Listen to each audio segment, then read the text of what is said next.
సాహితీ మిత్రులకు నమస్కారం. వనజా తాతినేని కథల ఛానల్కు సుస్వాగతం. విభిన్న కథల సమాహారం వనజా తాతినేని. ఈరోజు నేను వినిపించబోతున్న కథ తెగిపోయిన పాట. రచన జిఆర్ మహర్షి ఒరఫ్ గోవిందప్ప గారి రామాంజనేయులు. ఈ కథ ఆంధ్రజ్యోతి వారపత్రిక 1990 ఏప్రిల్ 20వ తేదీ సంచికలో ప్రచురితమైనది. ఇప్పుడు కథ వినండి. తెగిపోయిన పాట. టూలెట్ బోర్డు అతన్ని ఆపింది.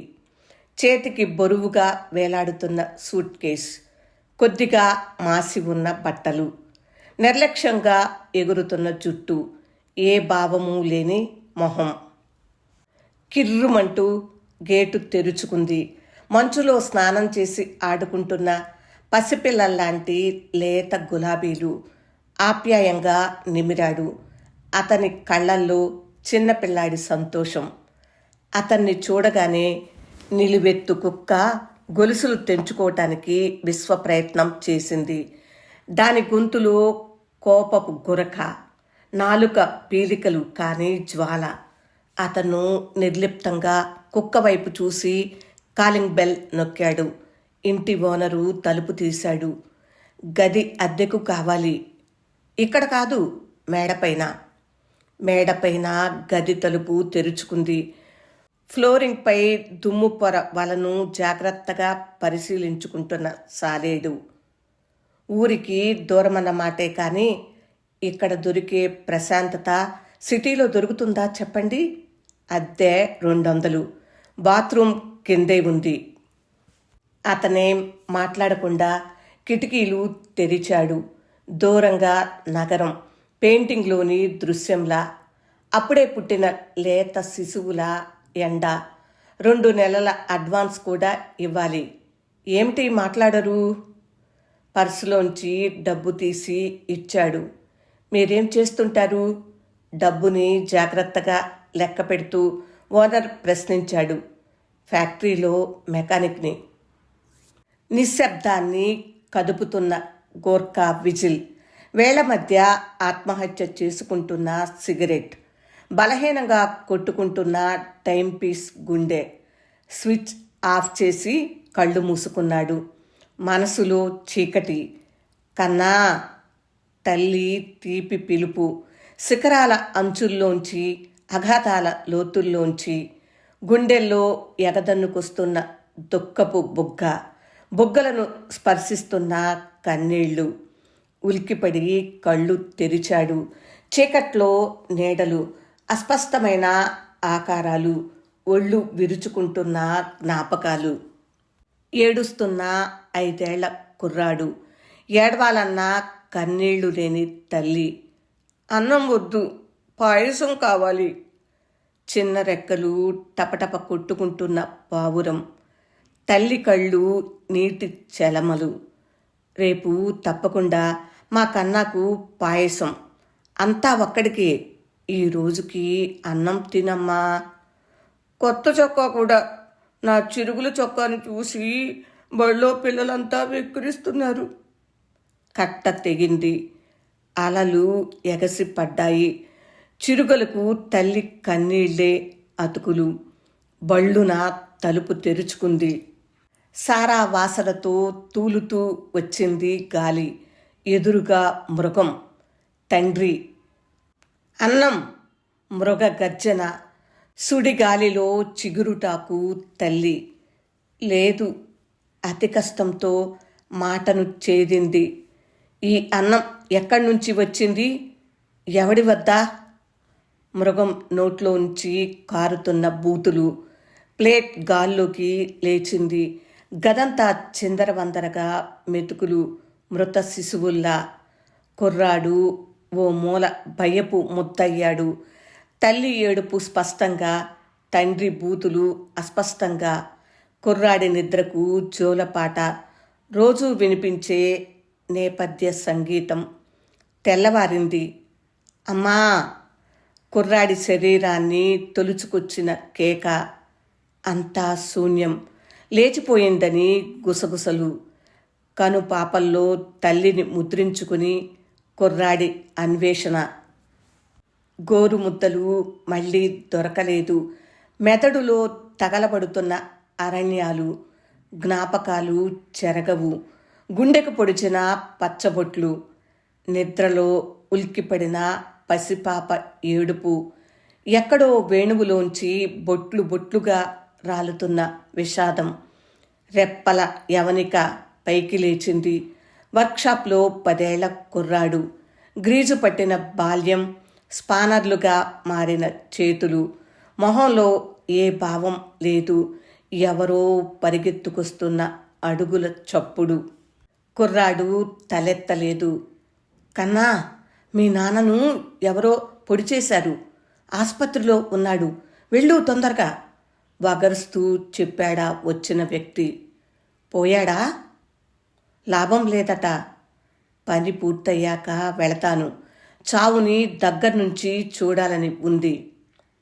ఆకాశాన్ని చీలుస్తున్న మెరుపులు. ఆసుపత్రి కిటికీకి తలలు బాదుకుంటున్న చినుకులు. మందంగా వెలుగుతున్న లైటు. ఫినాయిల్. రోగాలు. దుఃఖం మిళితమైపోయిన వాసన. మంచం మీద పడుకుని ఉన్న బ్యాండేజీ కదిలింది. వచ్చావా? నిన్ను చూడకుండానే పోతానని అనుకున్నా. కుర్రాడి కళ్ళల్లో ఆశ్చర్యం. మృగం గొంతులో మార్తవమా? నేను దుర్మార్గుణ్ణి, నీచుణ్ణి. మీ అమ్మను. కుర్రాడి మొహంలో రక్తం పొంగింది. ఎక్కడుంది మా అమ్మ? చెప్పు. బ్యాండేజీని కుదిపాడు. చంపేశాను నా చేతులతోనే. శవాన్ని ఊరి బయట పాతి లేచిపోయిందని. ఏదో బద్దలైన శబ్దం. గుండెల్లోకి దూసుకొస్తున్న గాజు పెంకులు. కూలిపోతున్న పచ్చటి చెట్లు. తండ్రి మొహం మీద తుపుక్కున ఉమ్మి వెళ్ళిపోయాడు. చీకటి. వర్షం.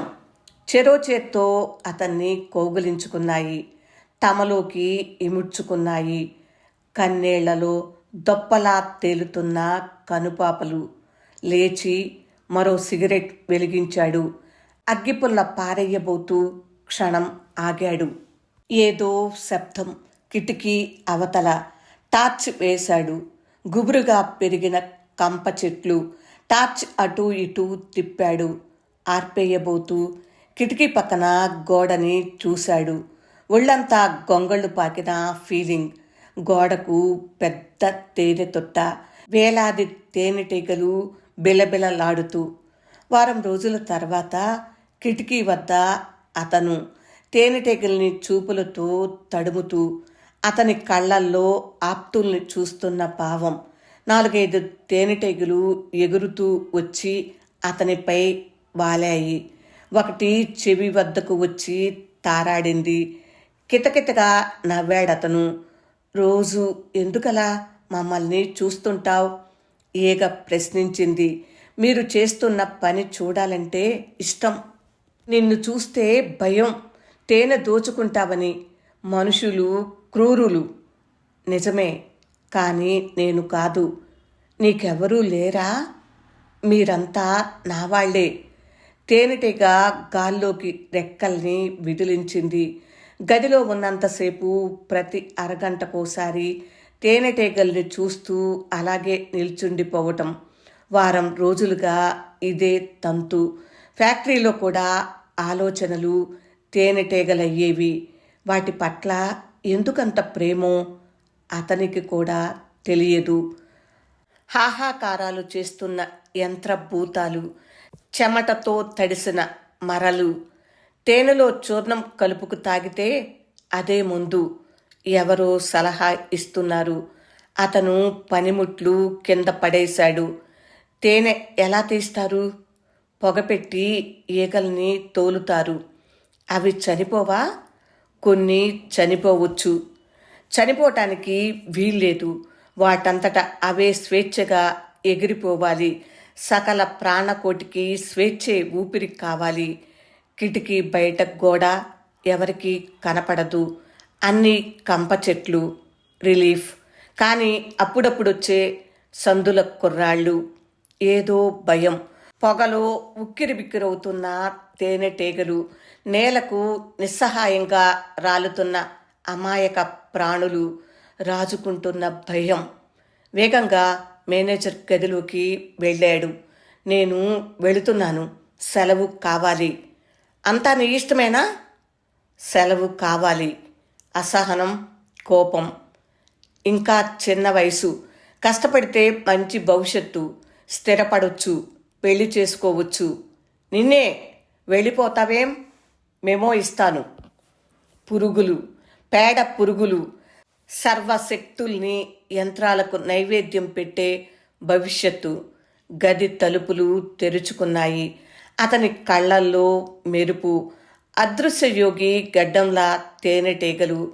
కొన్ని ఈగలు ఎక్కడికో ఎగిరిపోయాయి. అవి కనిపించినంత మేర చూశాడు పసిపిల్లాడిలా. వింత మనిషివయ్యా నువ్వు. రూమ్కి తాళం వేయటం మరిచిపోతే ఎలా? ఏదో పని ఉండి ఇటు వచ్చి చూశాను. దొంగలు పడ్డారనుకున్నాను. పోవటానికి మటుకు ఏమున్నాయిలే. నీ రూంలోకి నేను వెళ్ళటం మంచిదయ్యింది. నిన్ను ఈ ప్రమాదం నుంచి రక్షించాను. ఏదో అనుమానం పురుగులా పాకుతోంది. కిటికీ వద్ద తేనె తుట్టే. ఒకటా రెండా? కుడితే ఏమైపోతాం? గెమాక్సన్ విదిలించి, చెవుల్లో సముద్రపు హోరు, మెదడులో విస్ఫోటనం. లోనికి పరిగెత్తాడు.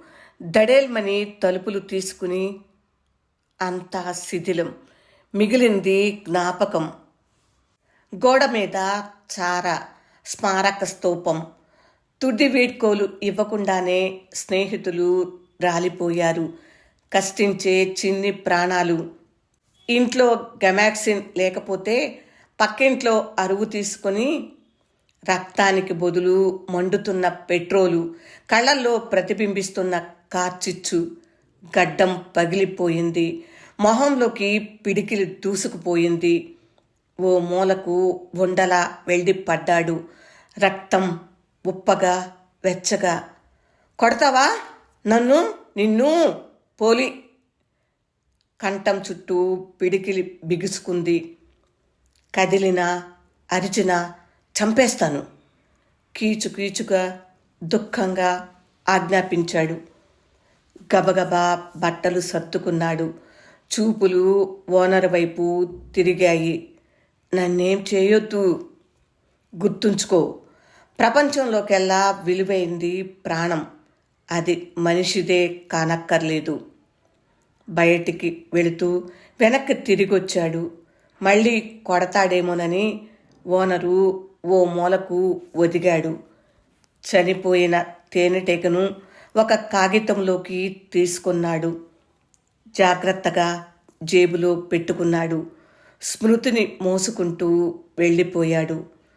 అతను చాలా దూరం వెళ్ళిపోయి ఉంటాడని నమ్మకం కుదిరాక గాని ఓనర్కి పైకి లేవటానికి ధైర్యం చాలింది కాదు. తెగిపోయిన పాట. జిఆర్ మహర్షి వరఫ్ గోవిందప్ప గారి రామాంజనేయులు రచన విన్నారు. ఫ్రెండ్స్, ఈ కథ మీకు నచ్చిందా? నచ్చినట్లయితే లైక్ చేయండి. ఇంకా మీ బంధువులకు, మిత్రులకు షేర్ చేయండి. నా ఛానల్ సబ్స్క్రైబ్ చేయనట్లయితే సబ్స్క్రైబ్ చేసుకోండి. ఇలాంటి విభిన్నమైన కథలు ప్రతిరోజు నేను వినిపిస్తూనే ఉన్నాను. ఇలాంటి కథలు వినాలనుకుంటే తప్పకుండా నా ఛానల్ని సబ్స్క్రైబ్ చేయండి. అలాగే ఈ ఛానల్లో ఉన్న మరికొన్ని కథలను తప్పకుండా వినండి. వింటున్నందుకు హృదయపూర్వక ధన్యవాదములు. నమస్తే. విభిన్న కథల సమాహారం బనజ తాతనేని. వింటూనే ఉండండి. వింటున్నందుకు ధన్యవాదములు. నమస్తే.